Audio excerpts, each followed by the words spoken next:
My name's K-Rock, and I love Honeyberry Backwoods. Meditate, alleviate, and elevate. Ain't no other way I make it through the day. Meditate, alleviate, and elevate. I'm just here to make a change, I'm making plans.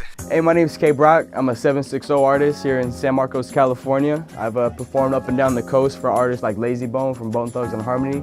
I've done 3 studio albums, 1 EP, and countless singles with Extendo.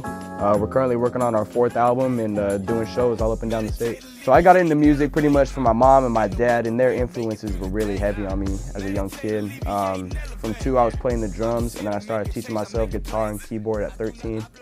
And I've always had a deep respect for genuine playing and instruments.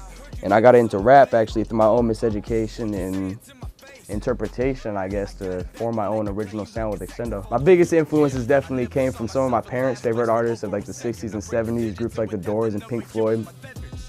And that translated over to like the 80s and 90s. You know, we got Nirvana and all these crazy waves of music coming out.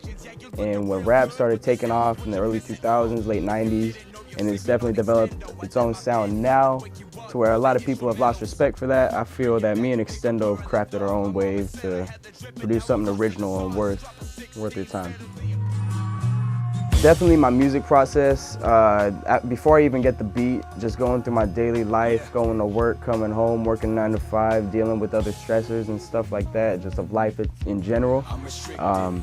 That plays its own little part in my perspective of how I write my music before I even get the beat. And then once we get the beat, we can kind of get a little tone going and a message for it. So my biggest challenges as an artist have really come from myself and just telling myself I'm not good enough or even comparing myself to other people, which it's really just unhealthy mentally, and I know it can lead me into a darker place if I really don't pay attention to that.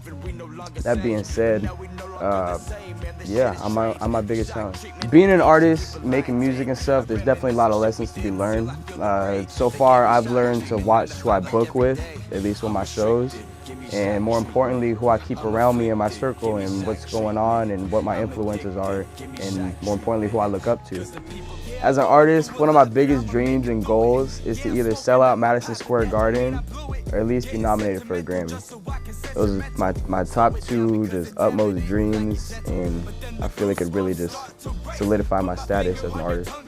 What's next for K-Brog is that Extendo and I have a full 4th album in production currently. We're ready and excited to share that with everyone, as well as more shows that we're booking up and down and out of the state. We're looking to get a little more exposure as well. Freaking queen, make a drama scene like Billie Jean. Rock the night away, moonwalk, thriller fiend. She bad and she like it, remind me of Michael the way she sing it or fight it. The night is recited within these lyrical walls, describing my all. I tried to leave you alone, but I can't leave you afar. Like damn. Don't talk to me, bro. This interview's over.